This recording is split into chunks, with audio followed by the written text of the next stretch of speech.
Hello, hello, hello, hello, hello, ladies and gentlemen. It is your boy HMK once again, and welcome back to the Fifth Dimension.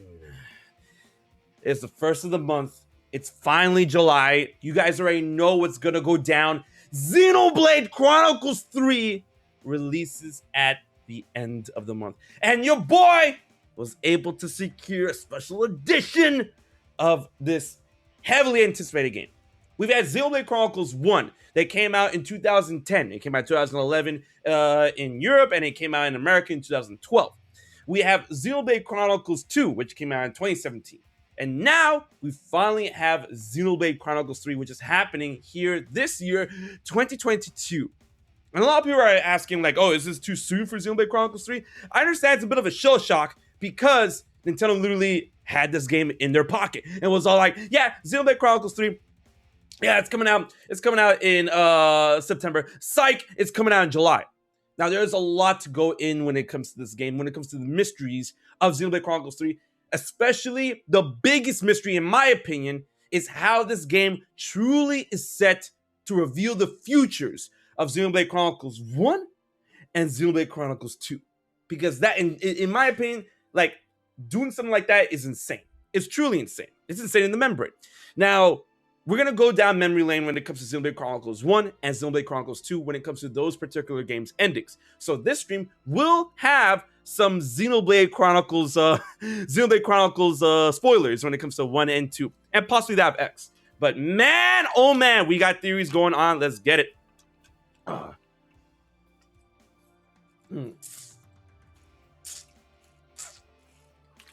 First and foremost, we gotta think about how Xenoblade 1 ended. Now, if you guys haven't played the game, please go play the game. It's definitely a treat. It's huge. It's amazing. It's gigantic, right? Xenoblade Chronicles 1 ended in which Shulk was able to fell a god, becoming a god himself. But he renounced his godhood when he came to the choice of resetting the universe, bringing about a new universe, or making the universe something that him and his friends could live together in a world without gods, right? This transformed the Bionis and the Makanis into something more of akin to a planet where you could still see, you know, like limbs and arms and things from the original Bionis Makanis world, the world of the Titans, but it's more of a full planet now. You get to go to places like the Bionis shoulder. You still are able to see like Makanis parts everywhere, especially since the Makanis sword is featured very prominently in Xenoblade Chronicles 3. That is the future of that title. But then when we talk about Future Connected, we see that things from the Rift, from another world, from another universe, known as the Fog Beast, come into contact with Shulk, Melia, and pals. And we're able to bounce back the Fog Beast. But why did the Fog Beast suddenly come out of nowhere, especially when Alchemoth was able to, be sighted again? We thought that thing was gone. But it came back, and Melia was finally crowned High Empress. But, what are these Fog Beasts? I feel it has something to do directly with a choice being made, not only at the end of Xenoblade Chronicles 1, when it comes to, renouncing the world's ownership, or I should say the ownership of the world from gods, blah, blah, blah, blah, blah. You know what I'm trying to say, like how gods no longer own the world. They no longer dictate the world. The world is dictated by the destiny of the people who live on it. That's what's going down in Xenoblade Chronicles 1. So there's going to be some mad after effect when it comes to the idea of the Fog Beast coming through the rift from another world, another perspective, another something, right?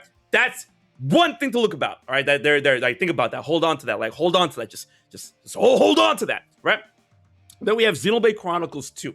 The ending of Xenoblade Chronicles 2 saw the end of Malos, saw the end of the World Tree, which, was the Beanstalk, which was like a space. I don't want to call it a space station because it was still connected to Earth. It was just like a really long tower or whatever, space station, whatever, right?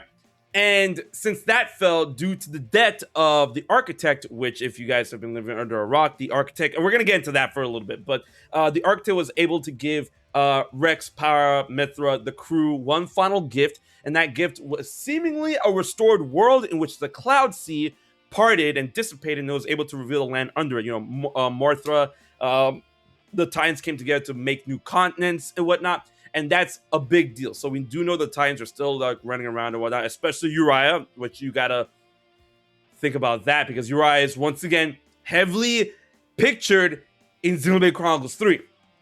RIP, right?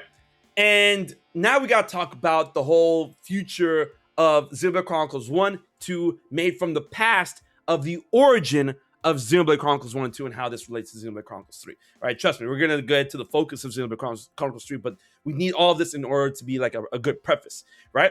So for those who are unaware about how Xenoblade Chronicles came into being when it comes to 1 and 2, and how the sheer amount of cap that the producers and the director said about, hey, Xenoblade Chronicles 2 is not directly connected in terms of story between each other. No, Xenoblade 1 and 2 are not connected by story.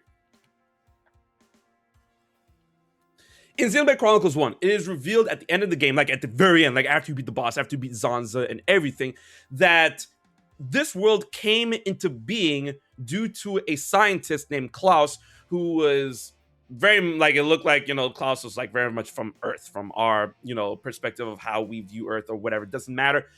He was able to, make a phase transition experiment with Galilea, right? In which he pressed the no button and it was able to wipe away the universe as they knew it, and created a new one. In that universe, Klaus and Galilea was right? Yeah, Galilea, whatever. They were reborn as gods, as the gods known as the Bionis and Makanis, known as Zanza and Maneth, right? And the reason why they were born as gods because they were the ones closest to the no button when Klaus decided to, like, okay, let's get it, bam, right?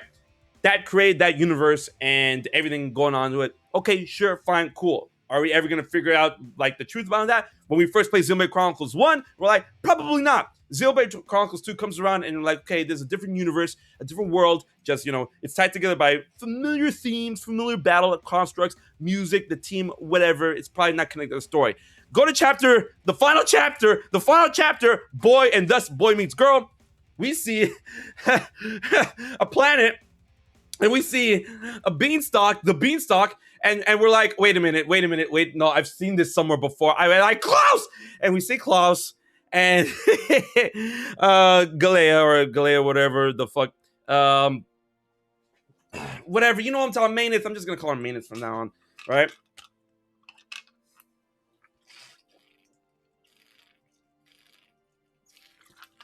We see them. And then the whole experiment is actually fleshed out a little bit more. And we're like, wait a minute, why are we seeing the Xenoblade Chronicles 1 experiment? I thought this game had nothing to do with Xenoblade Chronicles 1, right? We see the experiment, it's fleshed out a little bit. Klaus is like, oh, we're about to witness the birth of a new universe. Something that only gods are able to do. And now, with this button, mankind becomes one step closer to the divine. Klaus, no! And then just wiped away the universe. What does this have to do with Xenoblade Chronicles 2? As it turns out, that world that we saw, that was like, part of the beanstalk or whatever, that was the original world shown off in the experiment that Klaus was doing in order to fuck around with something known as the conduit. We're going to get to that in a little bit, all right? So he was able to destroy his universe, but half of his being was split off and thrown into the other universe that was created as, I would say, a side effect from using the conduit. That side effect universe is the universe of Xenoblade Chronicles 1.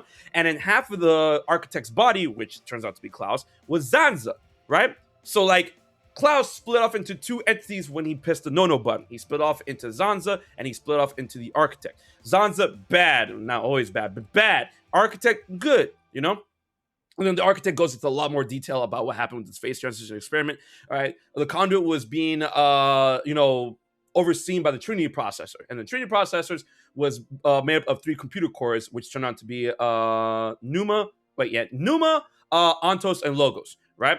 And then Logos turned out to be Malos, and then Numa turned out to be Pyra and Mythra, right? And then Ontos was lost when the experiment happened. That core was lost in a space transitional effect and was lost forever. And now, thanks to Xenoblade Chronicles Definitive Edition and from the theories that we've been seeing throughout time ever since Xenoblade Chronicles 2 came out, Ontos is more than likely Alvis, right? Because Alvis was able to produce a Monado, and then that kind of makes him like a blade, and he had like a core crystal that was retconned in Definitive Edition. So then that makes it the 3 Trinity processor things, right? Now, the architect explains that when Zanza dies, he's gonna die, and then all this is happening in tandem with Xenoblade Chronicles 1. And you can actually hear a shulk, cry out, and today we use our power to follow God, and then we seize our destiny, right? Which I thought was really cool, right? And then when Pyra, Rex, and Mythra and the crew was able to finally defeat Malos, Architect, before he passed because Zanza was dying or got killed, he was able to give one final gift to the crew, and then he was able to part the Cloud Sea, and he was able to bring the Titans together to make up a new continent, and everyone lived peacefully, or so we thought. So these are the endings of Xenoblade Chronicles 1 and 2 that will be fleshed out in the futures that are connecting to Xenoblade Chronicles 3. How did these two worlds collide? How did these two worlds come together, and why is everybody fighting and killing each other? Because if you haven't seen from Xenoblade Chronicles 3, we've got a good flesh out of the theme of the story of what's going on with the game, right? What's going on is that in the world of Aelios, right, the nation of Keves, and the nation of God, I'm forgetting the other one. The nation of the Ether people, all right. Oh, they're at constant war, right? And I'm like, why are they fighting? Why are they constant war? We didn't know up until the most recent trailer. The most recent trailer showed that apparently they're literally fighting over the essence of life itself, in which soldiers representing each nation are literally bred from birth to fight in this perpetual war for a grand total of 10 years, right? And then once their 10 years are up, then they die, or when they are able to gather enough energy and stuff like that, they stand before their queen and they are giving a homecoming in which they go poof. Which is a grand honor. It's like, all right, bye, die, congrats, thank you so much for the energy. All right, homie, later on. So when they kill each other perpetually in this world, the people who die, their life force is sucked up into the flame clock of the other nation, right? So that gave me huge Tales of Symphonia vibes of when they're like, oh, we're fighting over mana, the chosen of regeneration is we have to go and on this journey in order to regenerate the world. And it turns out there's two chosen of regenerations because there's two worlds, the Silveron and Tethiala, and they literally fight each other over a finite amount of mana, right? So it looks like in Xenoblade Chronicles 3, these nations fight each other over a finite amount of life force, right? And what started this perpetual cycle? And we learned that both nations are able to breed these soldiers in order to fight for 10 years from birth, and all these soldiers look so different. We see soldiers that look like Homs, we have soldiers that look like Gormati, we have soldiers that look like Blades, we have soldiers that look like the Makani, right? Makani? No, they're not called Makani, they're Machina. The soldiers that look like Machina, right? We have soldiers that look like all these different types of people that we've seen prior to Xenoblade Chronicles 1 and 2. How is that even possible?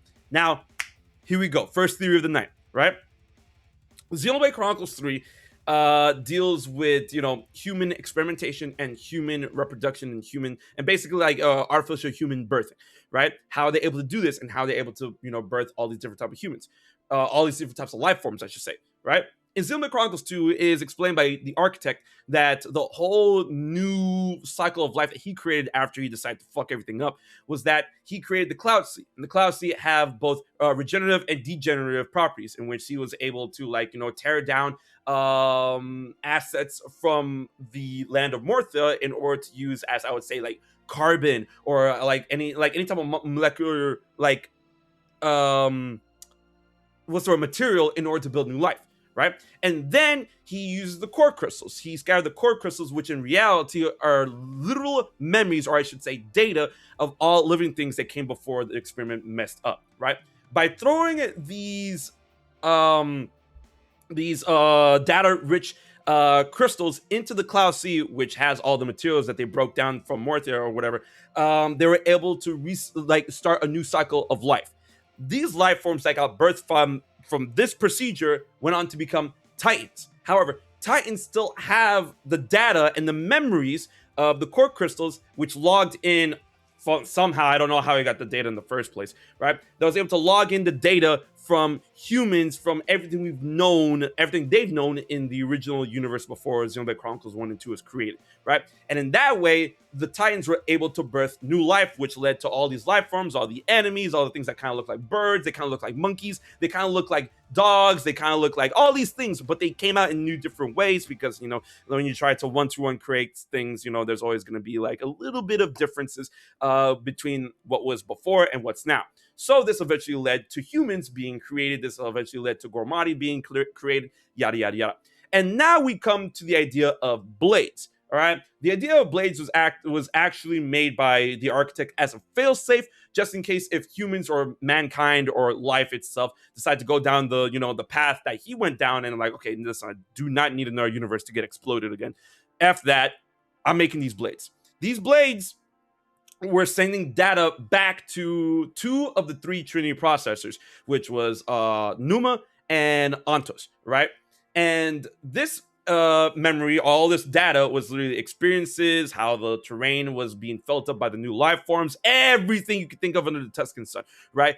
And Numa and Logos, Logos was able to oversee that to make sure everything was going right, going good, going smoothly, and whatnot. And all of this new data was actually rubber banded from them back into new cores, back into new Titans and stuff like that, and thus create new blades, thus create new life, thus create all that other stuff in a perpetual cycle in order to keep up this new cycle of life. All right. Are we understanding everything? Are you keeping up with me? Please say yes. And if you say yes, we shall continue. If you say no, I'm sorry. So there is a ton of data. There is a ton of data from Xenoblade Chronicles 2 that dictates how mankind, how life itself will look and will be. In Xenoblade Chronicles 3, somehow Nia and Melia, yes, got a hold of this data. I don't know if the data was able to survive the destruction of the beanstalk. I don't know if they were able to, you know, like, I don't know if, like, yo, the darkest thing, ooh, no! Oh my God. The darkest thing is that Pyra and Mythra are indeed still alive, right? Oh my God! Pyra and Mythra are possibly both still alive, and they're each being held captive by one nation, because Pyra and Mythra did split off at the end of Xenoblade Chronicles 2, and thus being the last remaining Trinity processor, they contain all of that information, right? And they contain all that information needed to create all this new life, right? So one nation probably has one of each of those blades. Like, the nation of Kiev probably has Pyra, and the nation of the Ether people, I keep forgetting their name, the nation of the Ether people probably has Mythra, right? And they're possibly being held hostage, or they're probably not even in their human form, right? They probably made them, forcibly reverted them back to their core form, and they plugged them into some big ass computer in order to like produce new life. Because in order to produce life like this, like it doesn't make any sense how we have Mio that looks straight up like a Gormati blade, and then we have not Uni. Uni looks like a Hyantia. Uni is a Hyantia. The other chick, the one with the big hammer. I am Suna. Yeah, the one with the big hammer, right? She looks like, you know, Brigid, and she has a Senna, right? She has a core, and she looks like Brigid because she has like Brigid's hair, right? And they're both from like different nations or whatnot. And how are you gonna produce a blade-like entity that only has a timer of 10 years? That's not how blades work, right? So obviously they're probably, you know, artificially created. And in order to create something that has the features of a blade, you're gonna need that information. All right, so that's one big fucked up theory of the day. All right, Pyra and Mythra are separate. They separate at the end of Xenoblade Chronicles 2.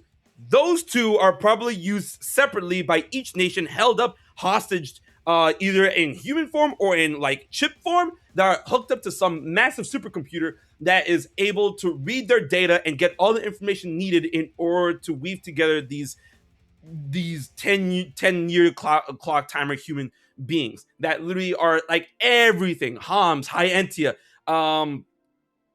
whatchamacallit, Homs, Hyantia, the bro. The Mechanica, right? The Makani, whatever. The Gormati, Blades, yada yada yada yada yada. Right? Even like I'm pretty sure like in Nopon too, because like Riku and Manano, they're fighting. They're part of the party, and then Riku looks like is on the side of Kev's, and then Manana is on the other side, right?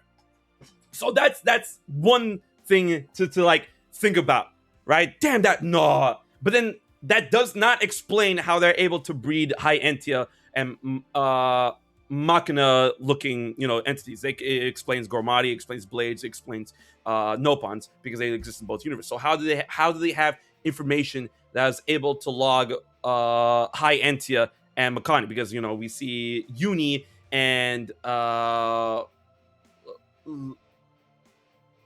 I'm brain farting so much on these names. There's so many new names I gotta like log or whatever. Like Noah's best friend, right?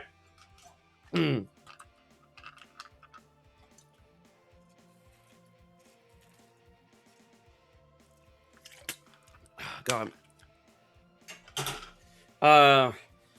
Lons, there you go, Lons. So, how do they get information to build these two people, right? These two types of people?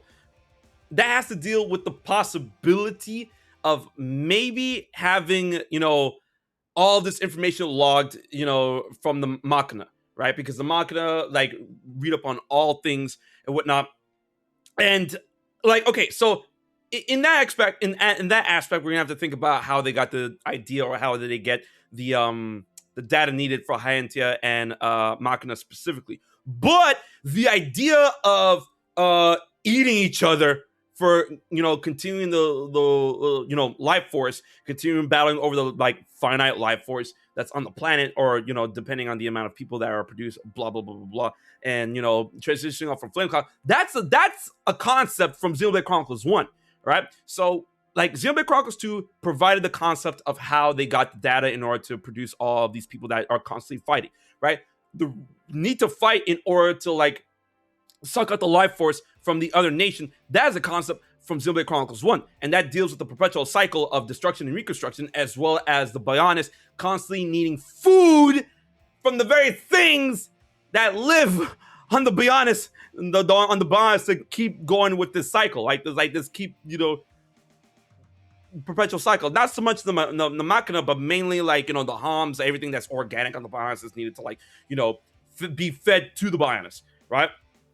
So this is like insane to think about when it comes to all the perspective and everything coming together for Xenoblade Chronicles 3, when it comes to like war, comes to like identity, all that good jazz. And then speaking of identity, we're gonna get into the next phase. Like, we're gonna get to the part where like, okay, how these worlds come together. We're gonna get to that part later on in the stream. But the next part we're thinking about when it comes to like theorization and the lore of Xenoblade Chronicles 3 is like Nia and Melia.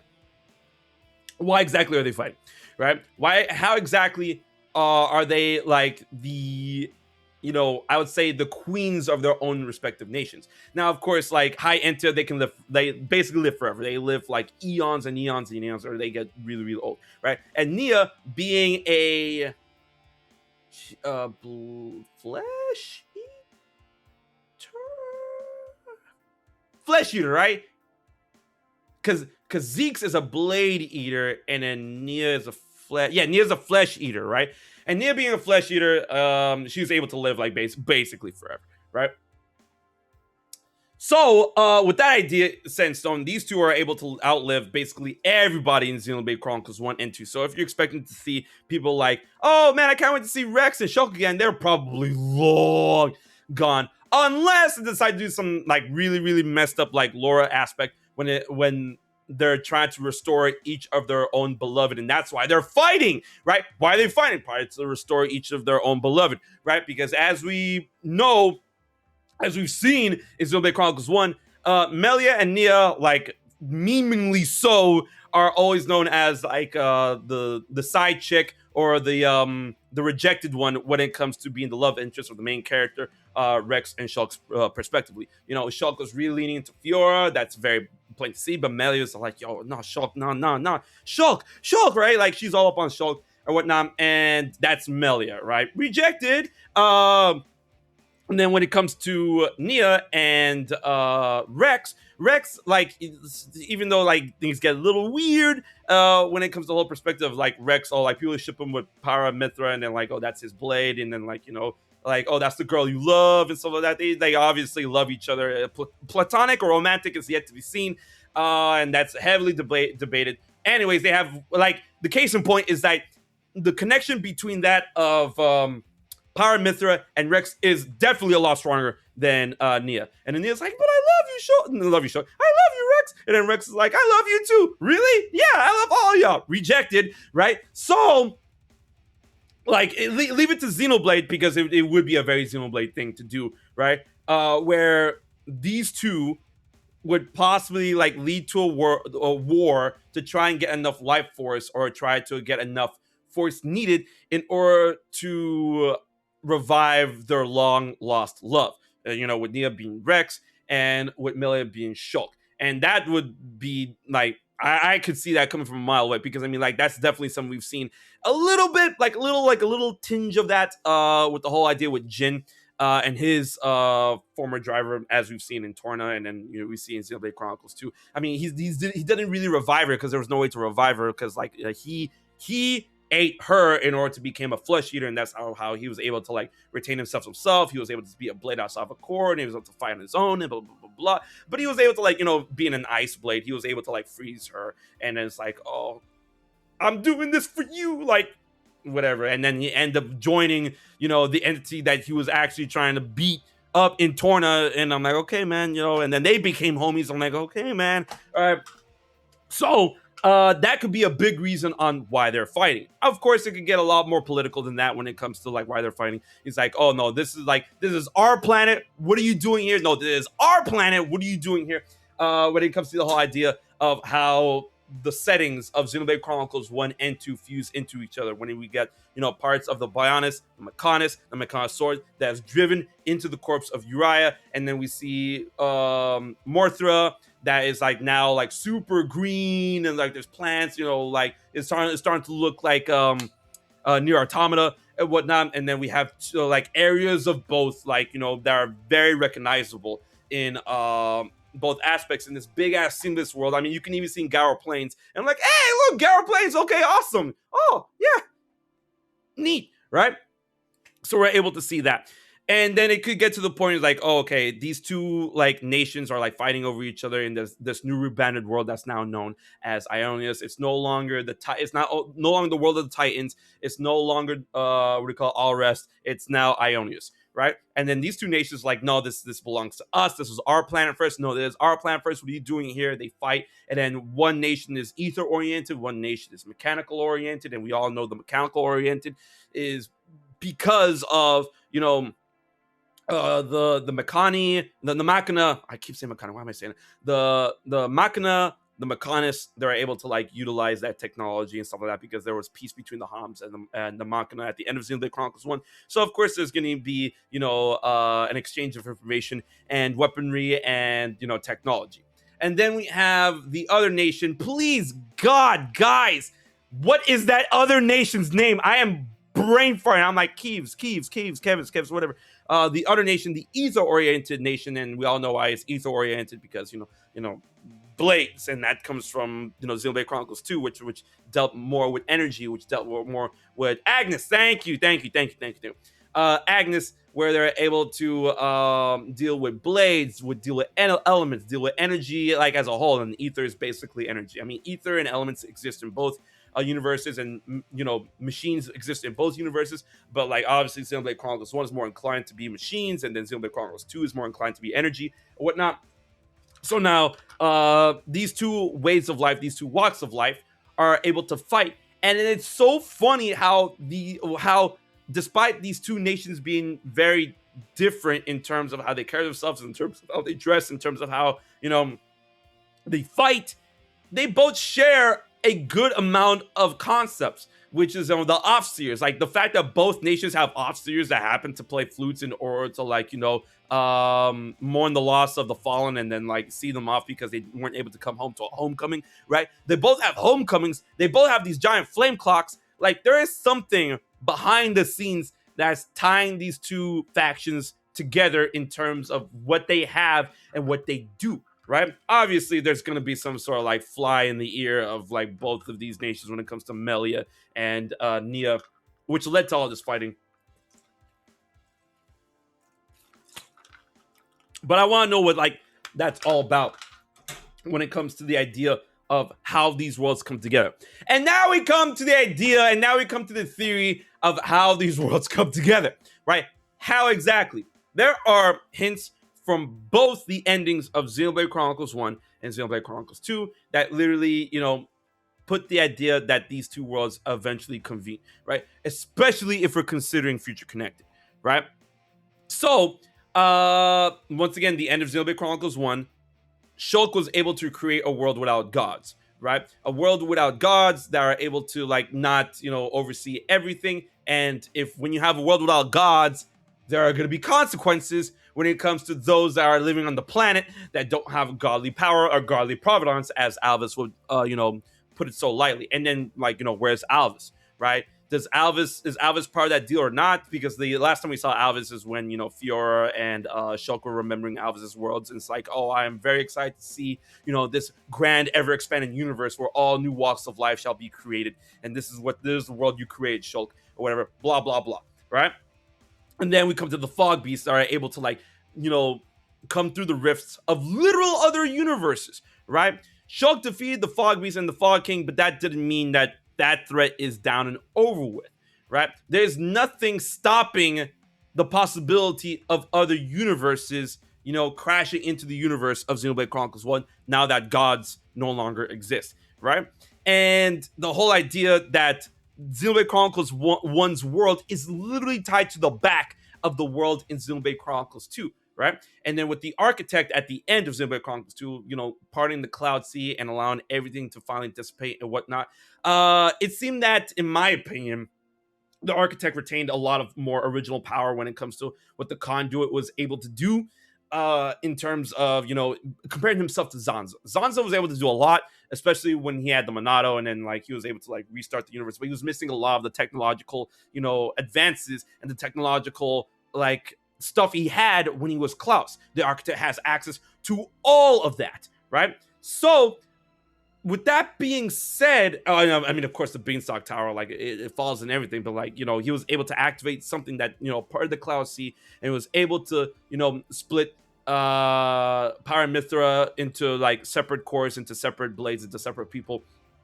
And yet, we see this world being brought together now in a seamless way, and that idea goes into Xenoblade Chronicles 3, because Xenoblade Chronicles 1, even though it's still zoned and stuff like that, and then Xenoblade Chronicles X was truly seamless or whatever, Xenoblade Chronicles 1 was marked by zones, but they were all still interconnected. It's you go from the bios leg onto the belly, into the belly, onto the shoulder, onto the shoulder, onto the head, onto the head, onto the sword, onto the sword, onto the mechanics, yada yada. They're all still part of one explorable being, right?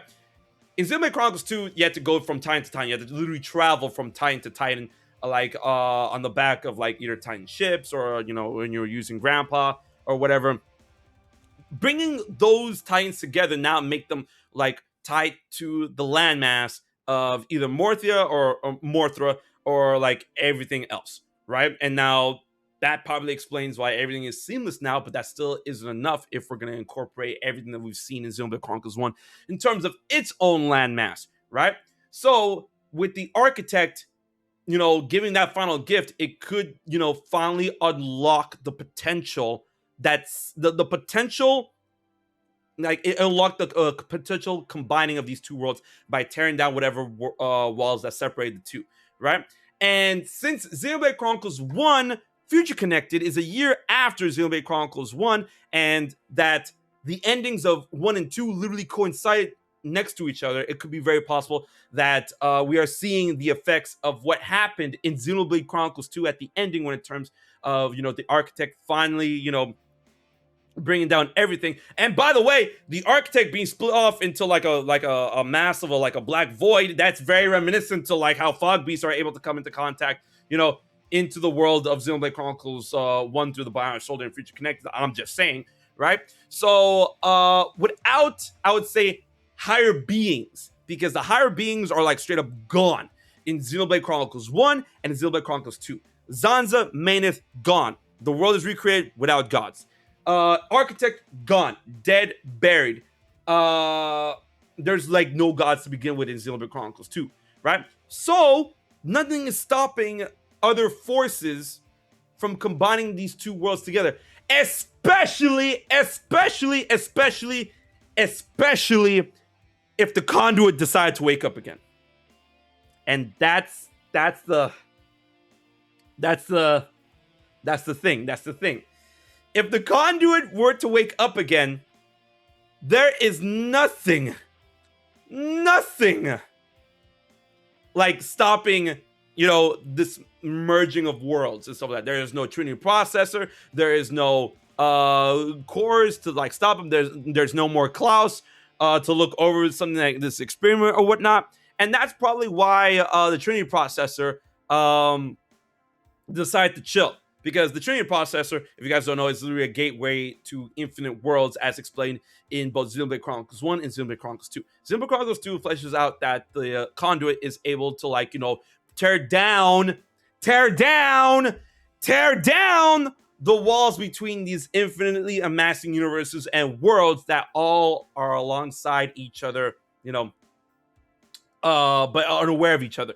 Kingdom Hearts, right? So if the conduit were to activate again, then the wall between Xenoblade Chronicles 1 will fall to dust, right?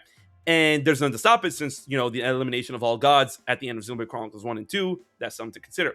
And another thing to consider is that the conduit is sentient to a fault. And that I want to assume that the way that Klaus was able to use it in the experiment was that he was able to force it into an awakening by placing it within the Trinity processor, having the 3 cores, and look over it and stuff like that, and that's how he's able to utilize it. But then he being someone of a scientist himself, he was able to probably put in the really, really, really wrong parameters, and then that's what led to the whole universe going boom, right? And with one key part of the Trinity processor missing from where the conduit originally was, which is, Alvis, the conduit probably was all like, okay, I'm going to sleep now. Let me ease back, right? Mao's got destroyed. The architect is gone. Zanza's gone. The only core that is left behind, right, is Numa, aka Pyra and Mythra. And even though they retain all the data within themselves as a core crystal, right, it is heavily insinuated, get ready for the tears, get ready for the napkins, it is heavily insinuated that they completely forgot who they were, right? And that they meet Rex for the first time, thus, boy meets girl, right? And if Pyra and Mythra, as a Numa, the last remaining core of the Trinity processor, is around without her memories, then the conduit is probably like, all right, homies, it's time. What's gonna stop me now? Nobody, right? And then we're probably seeing hints of that through Xenoblade Chronicles 1 Future Connected, right? We're probably seeing the conduit waking up and the conduit, working its way to possibly acting as the merger between that of Xenoblade Chronicles 1 and 2 when it comes to their worlds, right? Because that's one of the big last mysteries that's unaccounted for, the Xenoblade games, the conduit itself. And then that even gives way to the idea of, X possibly being incorporated into Xenoblade Chronicles 3. Because, we did see mechs being running around with, obviously, face mechons. We saw that and stuff like that. And then we see characters piloting giant robots and super fighting robots. And that could be possible essence leaking in from X thanks to the conduit. Because once again, the conduit is acting as a gateway or as a conduit that's able to break down the walls of, these separate universes and bring them together, especially considering that the worlds of Xenoblade Chronicles 1 and 2 are literally split worlds off each other, right? And a lot of you guys are making really good points in the chat. Don't worry, I'm still reading this, but of course, this is the fifth dimension. I gotta give you guys the unhinged fringed constant stream of information, right? But KYH makes a really good point in which they think there is way too many consistencies for Xenoblade Chronicles 3 to actually take place in the worlds of Xenoblade Chronicles 1 and 2, presuming the worlds of those worlds are the same as before. And then but they said that before I had to bring up the point of the conduit, right? In the face of all that, that means nothing to the conduit, right? Because these aspects can still coexist, because we have to think about how life was recreated by both Zanza and the architect in those own, ideas and worlds in Xenoblade Chronicles 1 and 2. Because Zanza and Maineth was able to recreate life in their own image, to the point where, Homs are very similar to that of humans that we see in Xenoblade Chronicles 2, and that Nopon exists there, and then Nopon exists here, and yada, yada, yada, right? So they both, have their own, they're assured there's a lot of inconsistencies in the worlds of Xenoblade Chronicles 1 and 2 to possibly see that of, being together in Xenoblade Chronicles 3. But even despite those inconsistencies, they share a lot of concepts. They share a lot of consistent elements that, binds them to each other, And that all boils down to the idea of Klaus, right? And I really do hope we see something fleshed out from Klaus and fleshed out from Shulk and Rex in Xenoblade Chronicles 3, because that's the one thing that I'm looking forward to the most, the absolute most, when it comes to this game. And that is how, what happened between 1 and 2 that infuse these worlds together. What has Melia been doing? What has Nia been doing? What has everyone been doing? And what has led to this moment? I don't want them to dilly-dally around that. I want, as soon as you beat the ass of Melia, as soon as you beat the ass of Nia, and their masks break off, and they're like, oh, long ago, I knew this boy named Shulk, and we defeated Zanza together, and since then, blah, blah, blah, blah, blah. I want that. I want that, right? And then another thing, case in point to what KYH said, is that these futures, right, have been already stated to be eons, literal eons. Say it with me, chat. Say it with me, chat, the same way.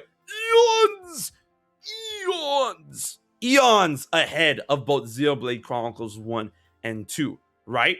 So that literally gives so much time for the game to work with itself in terms of this is where Mythra sits. This is how the blade got stuck in Uriah. This is what happened to the Bion's shoulder. This is what happened to Moradane. This is what that. This is what this. Blah blah blah.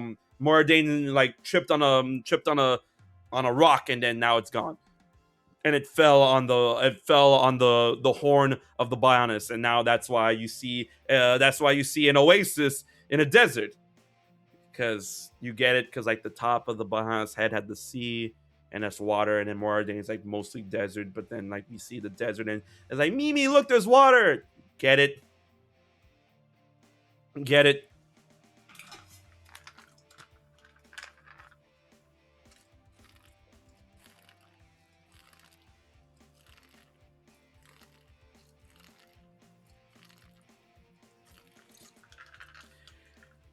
Ah, God. So there's a lot to go in, and there's a lot to cover when it comes to Xenoblade Chronicles 3. When it comes to the characters, the worlds, and how everything is brought together, and these new characters, right? And then I want to know what ties, I would say, Noah's new sword, because I want to know. I want to assume that his sword is going to be something important. Right? In Xenoblade Chronicles 1, it was the Monado, right? In Xenoblade Chronicles 2, it was the Sword of the Aegis, right? In Xenoblade Chronicles 3, we have Noah with the red sword that's able to, produce a blue blade, but at the same time is able to get a white sword come out, and then he's able to go all Iron Man on his arm, and I want to know what that is about, because, it's very obvious to see that, Noah and Mio are indeed the main characters of Xenoblade Chronicles 3, right? And then they have the whole party member, the ragtag group from each of their own groups, they're best friends, their pals, homies, yeah. But I want to know how how Noah is so important in terms of his blade, right? Because as we see, Mio fights a lot similarly to how we see Nia fight. Mio has the rings, Nia has the rings, but she doesn't have a blade, even though she has a core crystal. So it could be possible. like the one thing that I feel is something that a lot of people are overlooking is that Nia exists, right? Nia exists. Nia is the queen of Agnes, and then people are like, we don't know this Nia. We don't know that's Melia, right? Mio is more than likely the special clone offshoot built specifically off of Nia's data, right? And that's why she looks a lot like when I first saw the first trailer, I mistook her for Nia because okay, it's a Gormati, female, white hair, core crystal, fights with the rings. So I'm like come on now, right? Like come on now. But then it's like Mio, and then even then Mio, the name Mio. Let's take N and go back one letter of the alphabet, and let's take A and change it to another vowel. Right?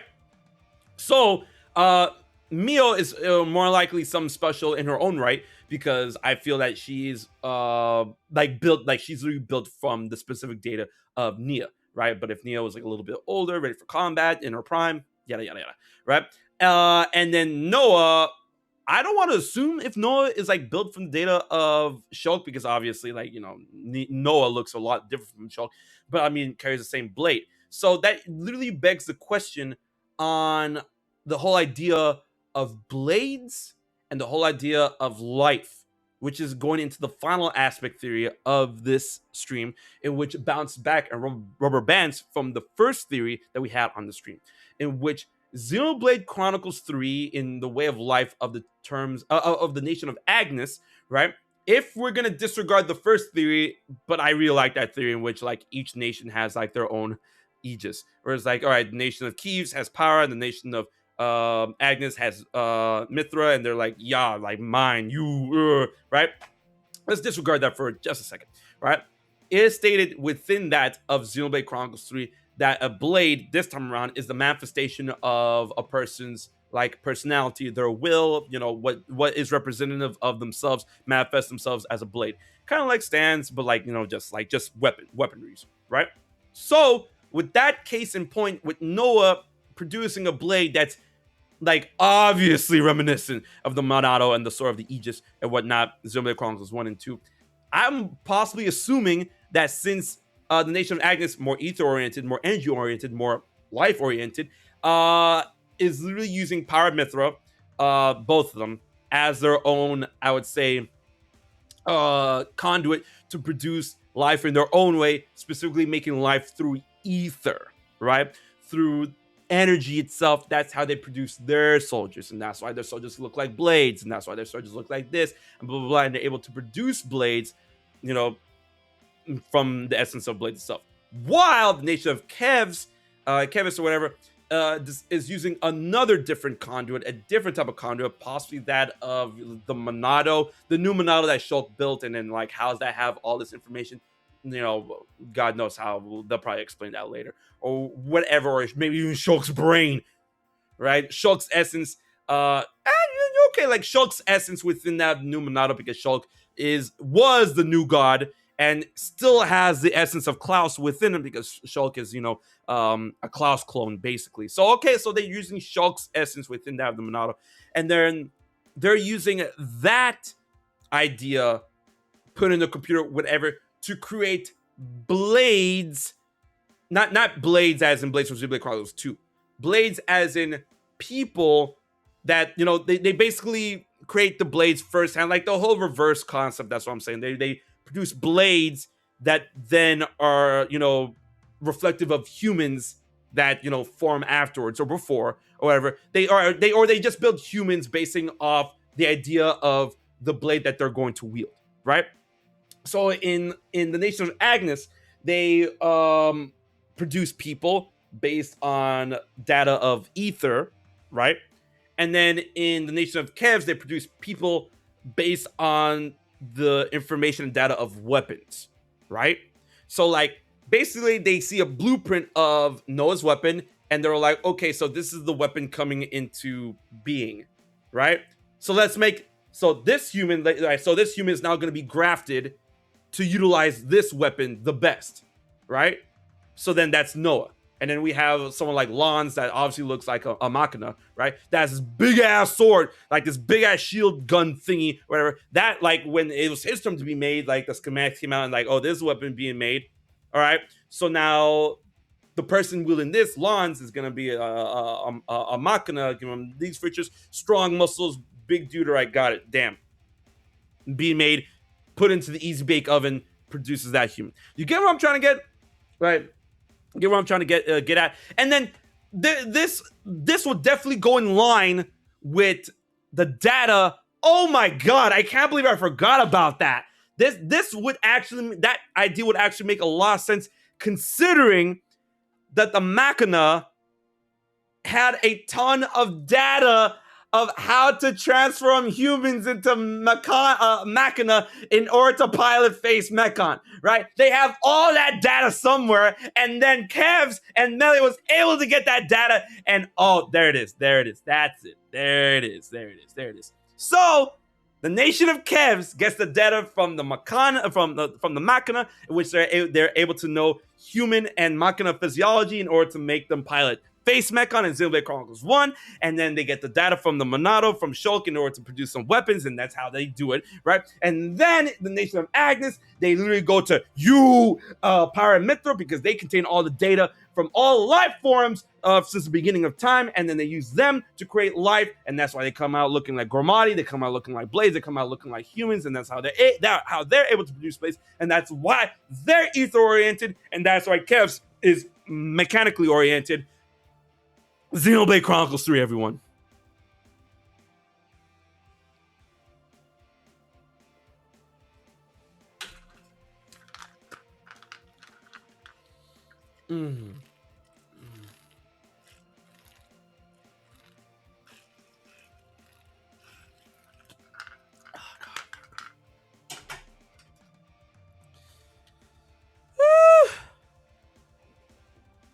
That's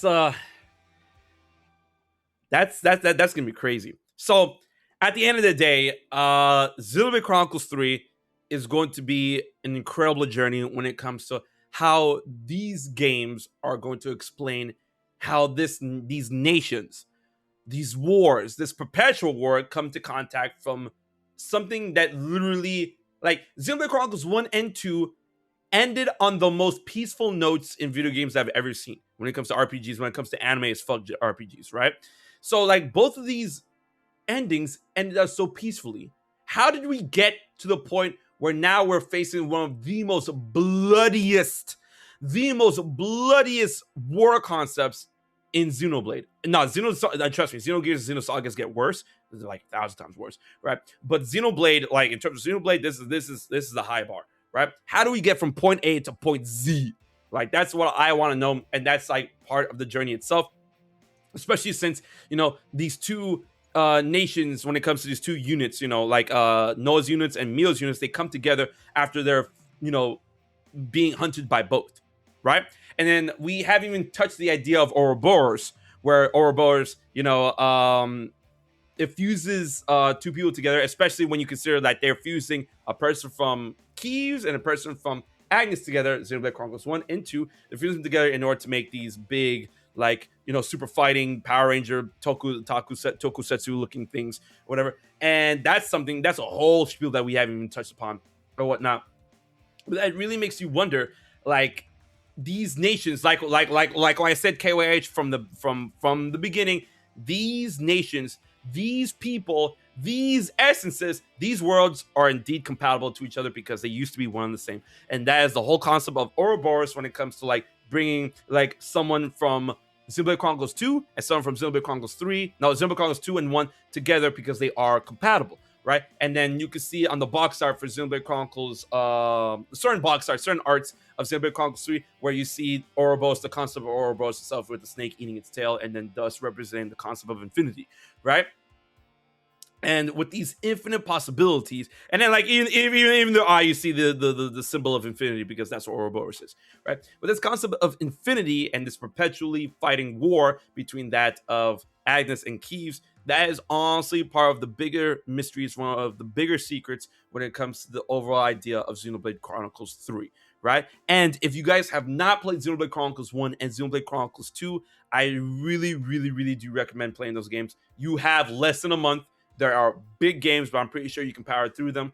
And these stories are some of the best stories. Like, honestly, I'm telling you right now, like, you guys already know me. I play a ton of games and stuff like that. Xenoblade Chronicles, the stories of 1 and 2, they're some of the best stories that RPGs have to offer. If you think, I literally glossed over a lot of stuff in this stream, but when you play these games for yourselves, like, you're gonna be like, wow, if you guys haven't even touched Xenoblade, like, where have I been all this life, right? I will admit the gameplay is indeed a bit of an acquired taste because it plays more like an MMORPG than an action RPG, and then constantly it's being it's so weird.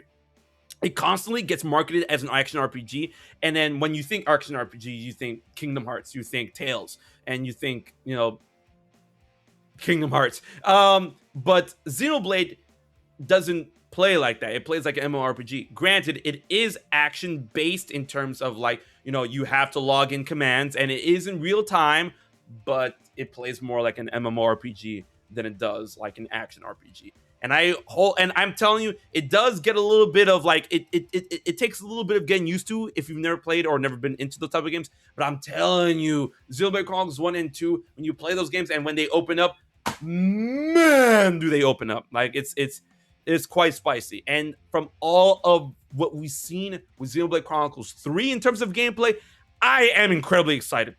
Spreading classes, manual dodges. I'm so ready for those games. And I hope that you guys are ready as well. But with that being said, thank you all so much for coming on to this explosive episode of The Fifth Dimension. Now, of course, if you guys know, The Fifth Dimension is not only a stream that I do, it's also a Twitch stream, Twitch team that I run in order for me to give highlight to some of the more up-and-coming streamers that usually embody the hype and hope of the Fifth Dimension in order to get you guys manifested in these games. So before I toss you out to the wind, let's go ahead and see if we raid another member of the Fifth Dimension. Let's see who is currently streaming. Oh my god. Boy. Oh, speak of the devil, we're gonna go ahead and raid Momo Pokemon, who is streaming Xenoblade Chronicles 2 Torna, the Golden Country. All right, so we're gonna go ahead and raid Momo. It's gonna be good. It is gonna be grand. Oh man, I hope you guys had a good time with the stream, because I did, and I cannot wait to play Xenoblade Chronicles 3, and I cannot wait for you guys to give this game a shot, and I cannot wait for you guys to, like, play 1 and 2 and for this to come out. Man, I really wish the demo came out, but I mean, what you gonna do? So until the next stream, this has been your boy HMK, and remember, always dive deep, be brave, and enter the Fifth Dimension. I'll see you guys next week.